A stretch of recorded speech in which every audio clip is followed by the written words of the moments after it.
Yo, what's going on, guys? It's your boy Swilly, bringing you another episode of the Arsenal Career Mode here on FIFA 23. We are now into the January transfer window. We do have an FA Cup game here against Manchester United coming up. We're going to sim this game just because we're not really interested in cup games this year. But after that, we are going to get straight into the league games. We got an away game against Nottingham Forest. They are actually in 7th place as of right now this season. So we'll be playing that game, and then we're going to sim the game against Bournemouth as they're down in the bottom 3. And then we'll play the game against Brighton as well, into the January transfer window as well in this episode, and we'll get into the game against Aston Villa, and we will play that one as well. So that'll be the games that we play in this episode, and we'll sim Manchester United and Bournemouth. So let's see how we get on. All right, in this game against Manchester United in the FA Cup, we are going to play a pretty rotated side. Looks like they're going to go with probably their strongest 11. So I'm expecting a loss in this game, which is okay, since we aren't going for the cup wins. It would be nice to get a win with this rotated side against a stronger team. So let's go ahead and see what the result is. We actually come away with a 2-2 draw, which is probably the worst outcome, to be honest. I'd rather be knocked out or just go through, but we will have a replay against Manchester United more than likely later this month, so we'll see how we get on in that game. Alright, so it looks like EA is doing EA things yet again. Now we have the FA Cup game replay 4 days after that original game, and of course it's only 3 days before our next game in the league, so we're still going to play this rotated side. I'm not sure why the scheduling would be like that. Looks like some players are actually tired, so we're going to put on Jesus and Martinelli, Ben White in for Tomiyasu, we'll put in Gabriel for Kivior, and we'll put in Odegaard for Vieira. We'll play with just pretty much our starting 11 at this point. Unfortunately, that's just how it goes in FIFA sometimes. We'll see if we can get a win with this squad. We lose 3-2. I am perfectly okay with that. Let's get out of the FA Cup and never return. All right, Nottingham Forest game here. We are going with our usual 11. Garcia and Bebu will start up top for them. Scarpa, Freuler, and Mangala in midfield with Lodi, Worrell, Niakate, Davies, and Serge Aurier in the back in a 5 at the back formation with Keylor Navas behind them. So world-class goalkeeper behind 5 defenders is already enough, but it is going to be very hard to score in this game.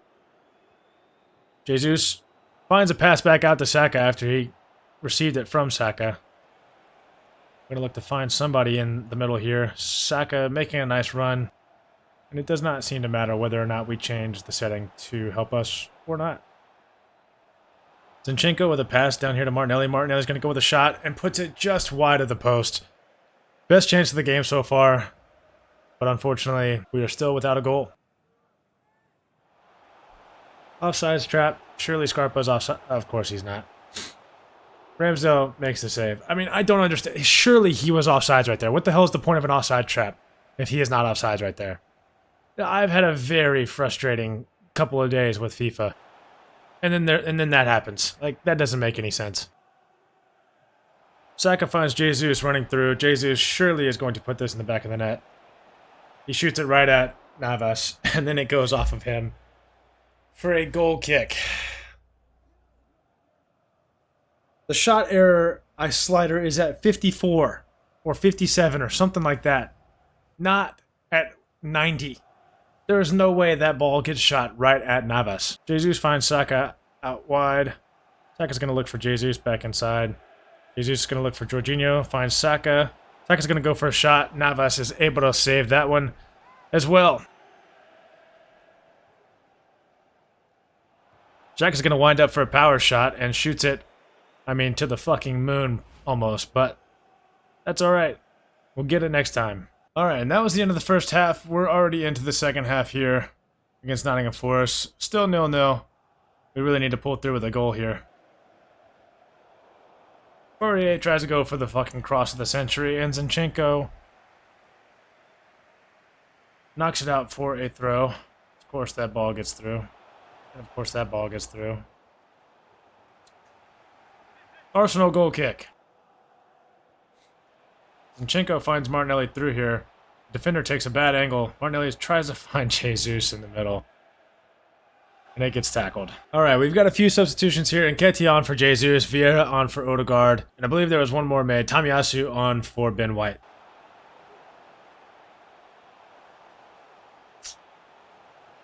Oh, Jesus Christ. Nice pass back out here to Saka. Saka's actually going to try to go over the top for Nketiah. Nketiah is there, and he shoots it just wide of the post. Story of our fucking lives. Bukayo Saka's going to be the one to take it. We're going to call for someone short here, and we're actually going to go to the same spot with Fabio Vieira. He goes for a nice shot, but it unfortunately goes wide of the post.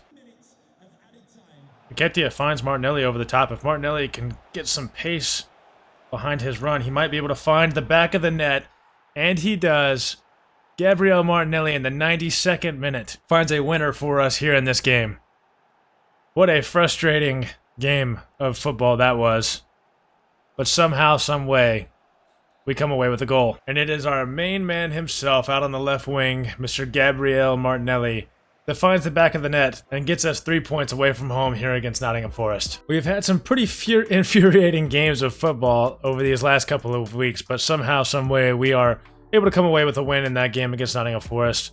That keeps us in 6th place. We are a game behind Spurs in 5th, but we are level on points. Let's go ahead and look at the top 4. Newcastle in 4th on 38, Liverpool in 3rd, Manchester City still in 2nd, and Man United still in 1st. We are now 13 points off of 1st place, but we are only 8 points off of 3rd, so we just got to keep chipping away slowly but surely. We are at 11 wins, which is the 4th most in the league. We are by no means having a bad season. We have won half of our games, which at the end of the season, if we've won half of our games, then I feel like that's a pretty good accomplishment, but unfortunately we are losing games as well, which we need to quit doing if we can at all. Going into the game here against Bournemouth, we see that Bukayo Saka is actually up to an 87 overall, which is incredible, especially given the season that he is having on this game right now. He is not having the greatest of seasons, but let's go ahead and find out if we can beat Bournemouth. We are going to go with our full starting 11, and we are going to sim this game since they are in the bottom 3 in the table.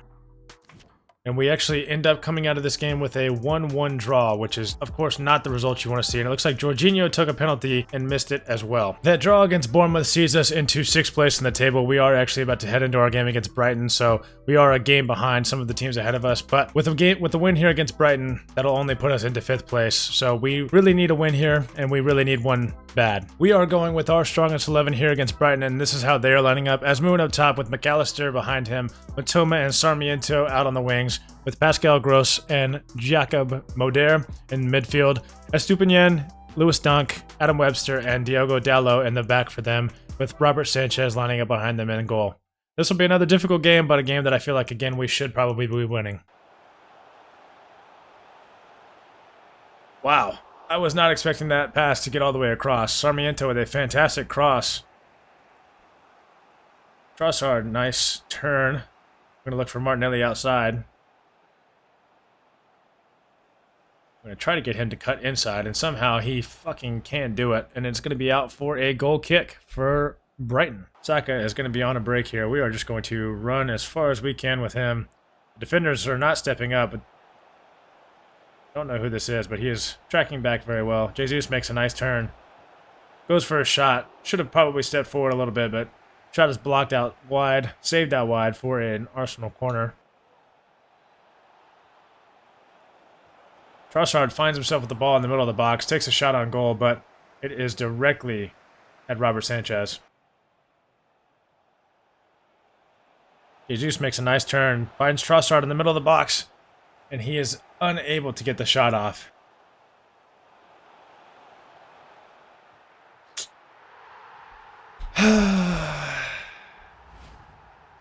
Well, no Brighton. Fantastic pass from McAllister back into Asmoon.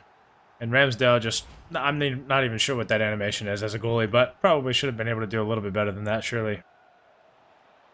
Jesus finds Odegaard cutting through the middle.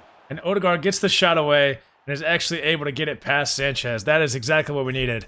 Not even 3 minutes, probably, from Brighton's goal, we get a goal of our own. And it is the captain, Mr. Martin Odegaard. Jesus with a fantastic flick onto Odegaard. Could have easily gone to the far post and probably would have had an easier shot, but we like it difficult around here, I guess. Trossard here in the middle finds Odegaard. Odegaard's going to find Jorginho. We're actually going to go for a shot. Robert Sanchez easily saves that one, but that'll be the end of the first half here. Brighton won, Arsenal won. A game that we should be winning, but Brighton are a very solid squad, so it's not exactly surprising that we are level here at the break. And as you can see, they actually do have more expected goals than we do, so we are playing decent as of right now, but need to be playing better in this second half. A crunching tackle on Bukayo Saka. We're going to look to get the ball out here to Martinelli. Martinelli is pushing forward. We're just going to shoot it. Ball, unfortunately, goes right at Robert Sanchez, and he is able to save very easily. Okay, well, it's a goal kick for us. I'm not sure what's going on. Odegaard is actually in a fantastic spot here. I'm going to shoot it with him, but he's going to shoot it directly at Robert Sanchez, who actually fucking takes him out. But of course, it would have been a foul on us anyway, so. Odegaard is going to be able to find Jesus. Jesus goes with a shot. Tries to go near post, but Sanchez is able to save that one as well. And we're actually going to get Odegaard out here. He is very tired, so we're going to put on Vieira. Bukayo Saka out here on the wing. Cuts back inside. Finds Ben White. Ben White finds Jesus. Ben White's going to end up with the ball, and he goes for the shot. Puts it definitely wide of the post. Ben White is not exactly the guy we want shooting in that position. And that's not a foul. We'll take it. Trossard is able to find Jesus through this time. And we get a penalty. Please tell me that's a penalty. I think it was. It looks like it was. We need that so bad. Some may call it a bailout because it looked like he might have gotten the ball there. But Diogo Dalot with a yellow card on Jesus. I don't know about it. I don't know about it, but we will gladly take the penalty here with Bukayo Saka. We're going to go top left. Please, for the love of God. Of course, he goes top left. We're going to bring Smith Rowe on for Saka. And that's going to be his final contribution for the game. We're going to get the ball down here to Smith Rowe, actually. Going to go back inside to Ben White. Ben White to Martinelli, and he gets tackled. Ben White making a fantastic tackle here. We need someone else to step up, please, for the love of God, and make a tackle.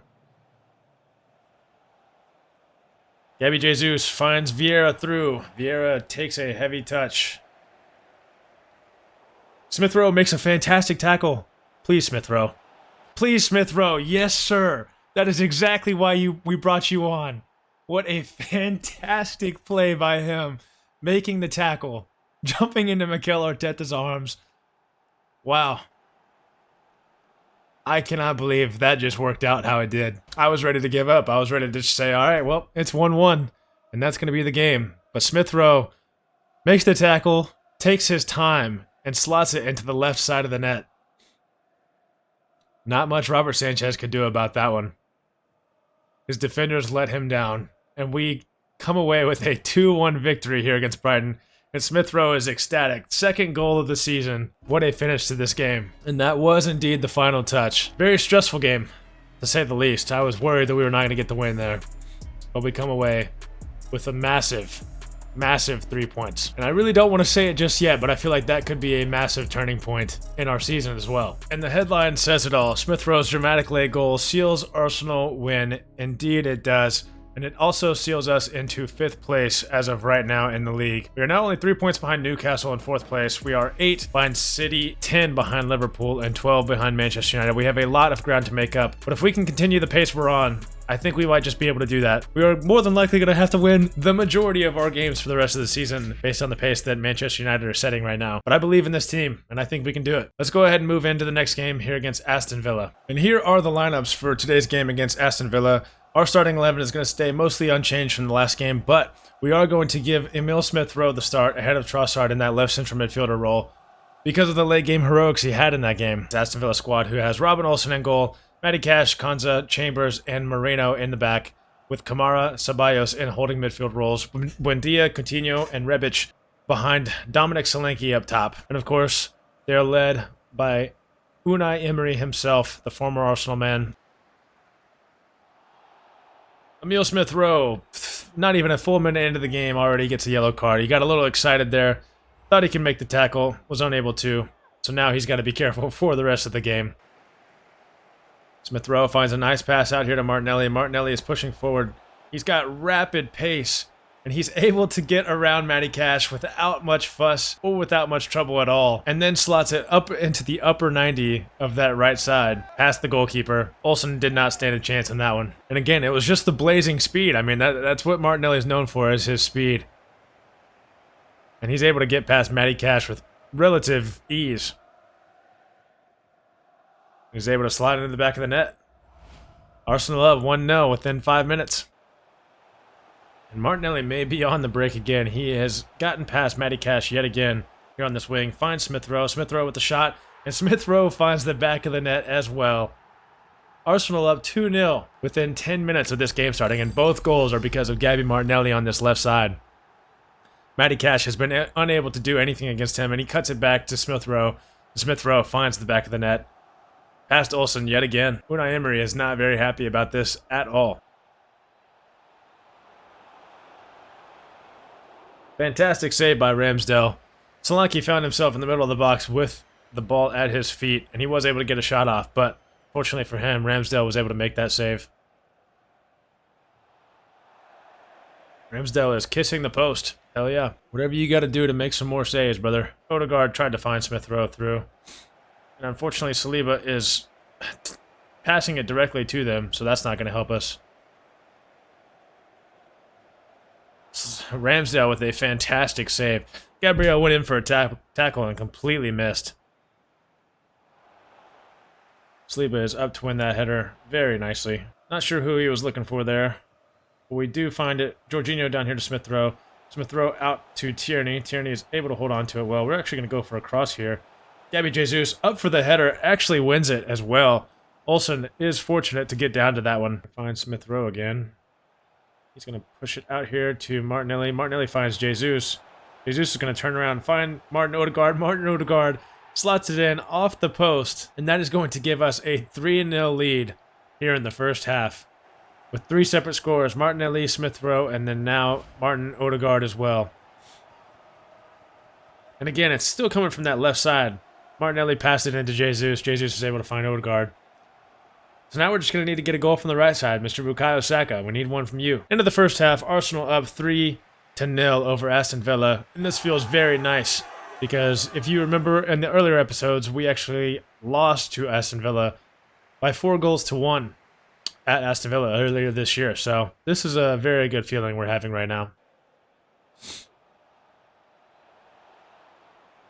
Ben White tries to head that one back to Ramsdale, but it is out for an Aston Villa corner.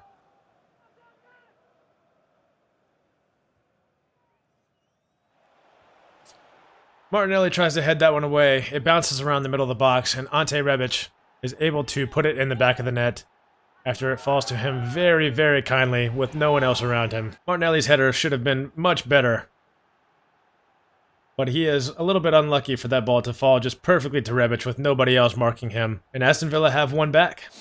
Leon Bailey pushing down the wing here. Fantastic challenge by Gabriel, and he is able to tackle Leon Bailey. Not much to show you so far in this second half, as Tierney makes a nice tackle. But a lot of just back and forth so far. Rebic actually somehow gets to that ball. Ramsdale comes out and is able to make a save. I'm not sure what happened there, but we do not want to see that again, that's for sure. He does find Bukayo Saka. Saka looks over the top, and that finds a hand. Only a couple seconds left. We're actually just going to go for a shot here. You might as well.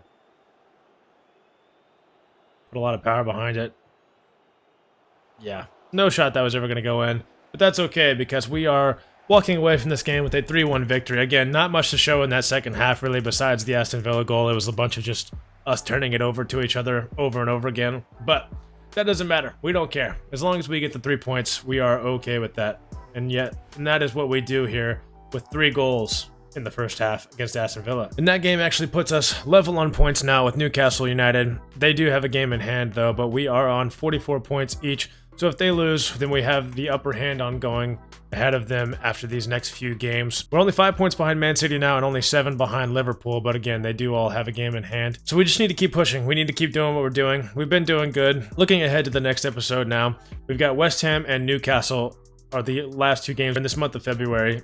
We will likely have a Europa League game coming up soon as well. And then we get into March, and March is not going to be easy. We have an away game against Man City and an away game against Liverpool. Luckily for us, that's going to be a great opportunity for us to get some points and for us to gain some points on the teams that are above us. We have Newcastle, City, and Liverpool all within our next 5 games. And that's all going to be in the next episode. So, if you want to see more, please be sure to like and subscribe. Please be sure to comment down below if you enjoyed the video, and if you have any tips or suggestions on what you want to see from me moving forward in this career mode or outside of this career mode. And yeah, I just want to thank you guys for watching, and I'll catch you next time.